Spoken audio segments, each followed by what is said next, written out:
Okay, agreed. Okay, members, quite a bit of business to get through today, given that we had no quorum prior to Christmas on our last meeting, so I hope I have your due indulgence today, and we all stick the pace of today's meeting. We'll try and get through everything as quickly as would like your attention throughout. Members, I have no apologies. Is members aware of any apologies? No, Claire said she's going to be late. I'd like to also welcome Kieran and his team to our first meeting of 2016. You're very welcome, yourself and your team, and Happy New Year to you. Members, at the minutes of the last meeting of the 2nd of December can be found at page 6 of your electronic packs, and as we did not have decision-making quorum during this meeting, the minutes could not be agreed. So are members content for these draft minutes now to be signed into the record? Yeah. Agreed. And also, members, at page 9 of your packs you'll find the minutes of the meeting of the 9th of December. If members are content, I'll sign those into the record. Agreed. Agreed. Agenda item 3, matters arising. There are no matters arising. Agenda item 4, which is correspondence. We have received email correspondence from David Hutchinson, who is the former head of land and property within the Housing Executive, which is at page 4 of your green table, yellow, I have yellow, green table pack. Members, page 4 of your green table packs. Green one. Members, you'll find the email received yesterday just from Mr Hutchinson, who is the former head of land and property in the Housing Executive, and his email makes reference to the up-and-coming inquiry on the governance of land and property in the Housing Executive. You got that, members? It's on page 4 of your green table packs. Members, this correspondence is basically to seek an agreement to note the correspondence. Madam Chairperson, I don't know what others copies are like, but the copy I have, there's a bit that's faded out. Is that deliberate, or is that just a photocopying issue? It's just a photocopying issue. Right, okay. Is there another copy of the email, because I haven't got it to read it? No, I think it must be due to the photocopier. Maybe have we another copy? Could you hop on the hand? Right. Okay. You can have. I need this. No, you need that. Okay. This is, it's not your fault. I think it's probably just yours. Yeah, that's okay. You've got my library. I was going to give it to you. Can I take that one, please? Can we note this correspondence for now, just to be going to closed session? Yeah. Members, is that okay? Agreed. Okay, members, agenda item 5, which is our inquiry into the effectiveness of public transport, which is our MOR response. It's largely positive, members, if you have read it. Basically, 9 out of the 12 total recommendations have been fully accepted and 3 partially accepted. However, I note the implementation of the majority of recommendations has been limited, and many responses contain a general lack of detail around how the department intends to bring about change and expected time frames on those recommendations. I'll open it up for Kieran. Kieran, do you want to make any comment on this?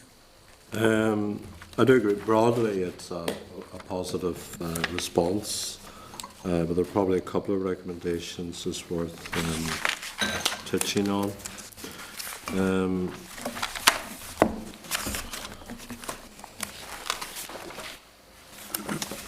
We had asked, the committee had asked for regular analysis of the use of concessionary fares, and that's recommendation 2. So the department accepts the recommendation, but there's a bit more detail there in the recommendation to report back on usage by various eligible groups. So whilst it's accepted, it's not a full response. So the committee may wish to go back to the department in, say, 6 months' time and get a fuller update on it. Okay. One of the recommendations was, as recommendation 8, was a review of free car parking facilities for public servants, and again DFP indicated it partially accepted the recommendation, and it's really saying it's going to draw the recommendation to the attention of other departments. So that seems somewhat short of a cross-departmental review requested by the committee. So that's one you may want to just look at. The one before that was on, there's an issue about the holding company. Actually, part of its business was the operation of car parks, and the committee had recommended that they reconsider their policies around car parking availability to ensure they complement rather than conflict with other public transport policies. So TransLink, they haven't given an undertaking to re-examine its ownership of car parks. They're really saying we can't do that unless there's alternative replacement funding. So they rely on the car parks as a funding source. It also notes that along with SIB, TransLink is considering how it might maximise revenue streams from car parks. I think those are the main points I wanted to register. Okay, thank you. Kieran, members, have anybody any questions or comments to make? Roy? On recommendation 8 about car parking, the department saying there's no central policy in provision of car parking facilities for public servants in Belfast. I find that very, very strange. I thought there would be a collective government view of it, rather than allowing each individual department to invent their own. And something I'm aware previously that obviously DFP, I think, facilitates whatever the demand is. So there needs to be a joined up policy and then it needs to be implemented. That's not the case. That's what we've been told here. Yeah. Okay, members, any other comments just on the recommendations, those that have been accepted or partially accepted? Well, maybe it would be useful to look at recommendation 9, which I would have thought is critical and affects a whole lot of departments.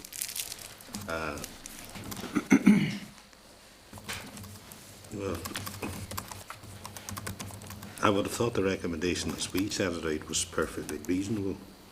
This morning I looked at the figures for the enterprise service from Belfast to Dublin. It's only up a few hundred. Sorry, that's not a genuine commitment to promoting public transport. And so many £1 million was invested in buses, because they're not just trains. I don't understand why the department want to not accept that in its totality. Are we committed to moving people out of their cars and onto public transport? We did look at what do you call them? We're not from Belfast, you can beat the pink buses.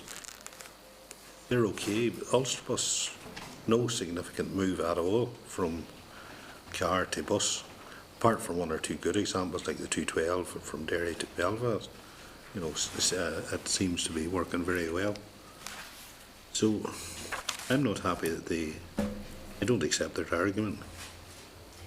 I do think that they have been given a lot of money. The £45 million went into the Derry-Belfast line, thank God, at last, recently. And you would expect a very substantial improvement there.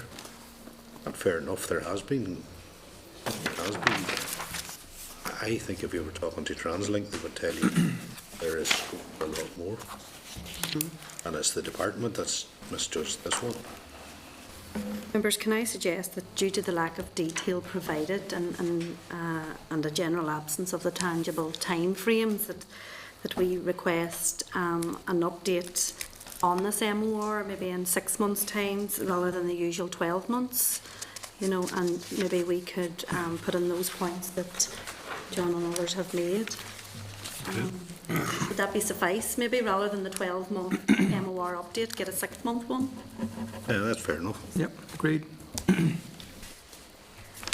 And obviously, we will write to the accounting officer of DRD requesting that we advise him of the 6-month update and demonstrate any outstanding recommendations and how they intend to implement them. Okay, members, agreed. Moving on, agenda item 6, which is our inquiry into tackling social housing tenancy fraud, which is an MOR update also, which is at page 25 of your electronic packs. We have the memorandum of reply, which is fairly positive, members, and that's 6 out of the 8 total recommendations have been fully accepted, and again 2 partially accepted recommendations. Kieran or Denver, do you want to make comment on that? No, I think this is positive. One of the key recommendations was that they would come up with a baseline for the extent of tenancy fraud, so they've made an effort at that. And they're sort of saying, well, at max it's about 2%.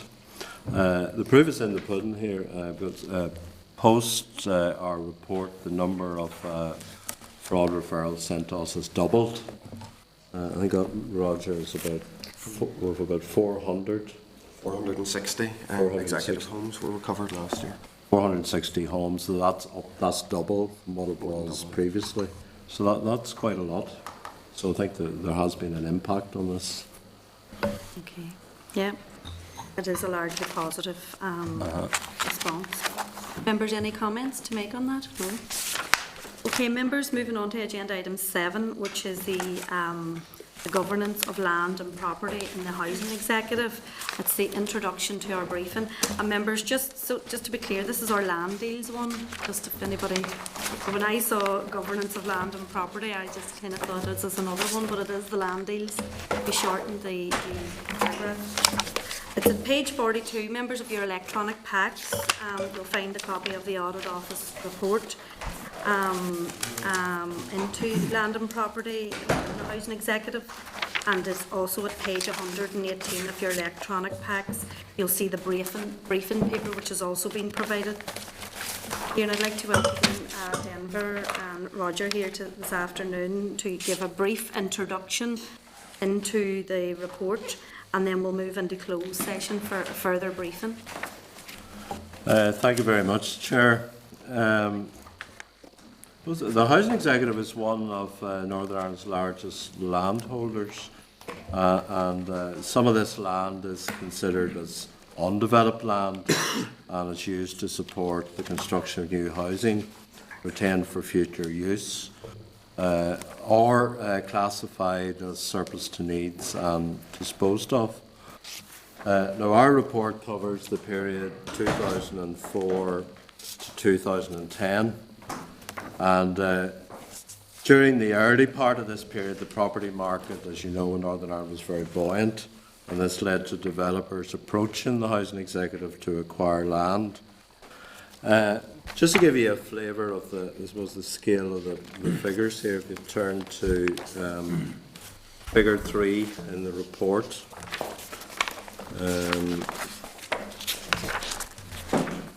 I'll get my page. Page 22. Page 22. So you can see the value of land has actually come down from a peak in the property boom of 409 million 2006 to 31 million 2014. What's registered in terms of acreage or hectares of undeveloped land is really halved, but round the peak of the property boom was about 422 hectares. That's now halved about 200. Figure 4 is interesting as well over the page 23. You can see that in that period, 2006 to 2014, almost 150 million of proceeds, and some of these were disposals to housing associations, others to private sector developers.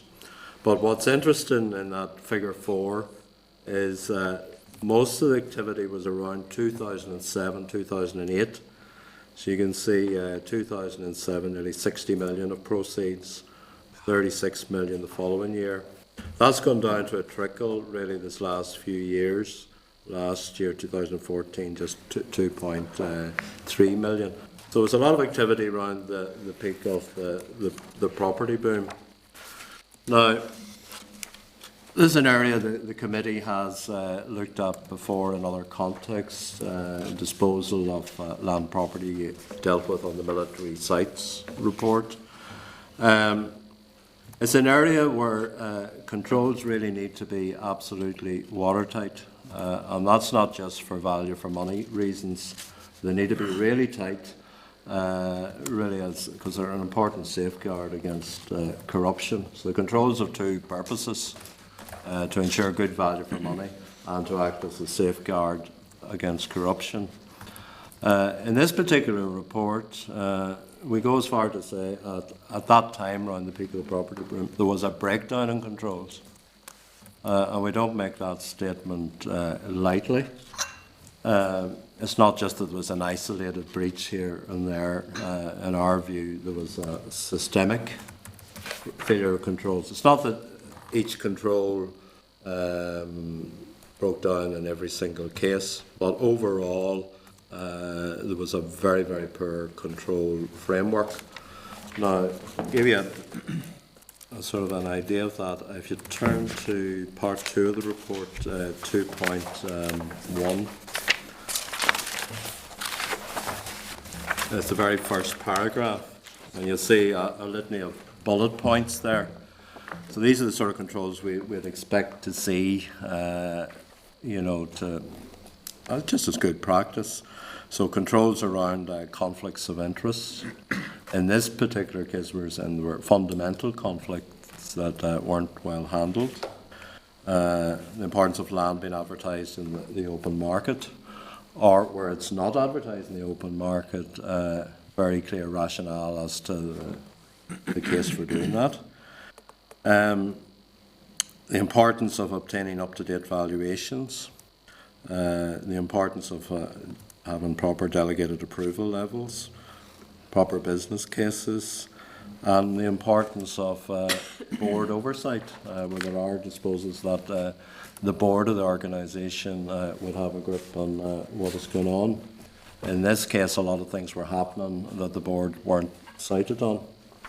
I'll leave it at that, and I think we'll take you through later just the individual case studies. That'll give you a flavour of what we're talking about. Okay, So, before we go into close, does any member want to make a comment? Conor? If I understand what you're saying, there's an important distinction between a breakdown in control and a lack of control.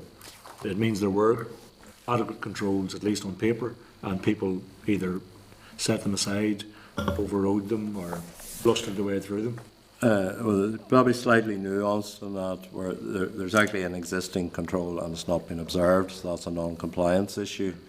Or then there would be the gap between what is good practice and what's actually going on here.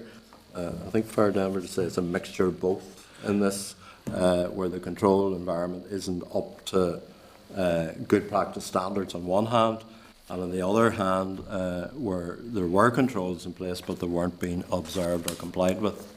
Okay. So it's a bit of both. On paper it looked grand. In operation it wasn't.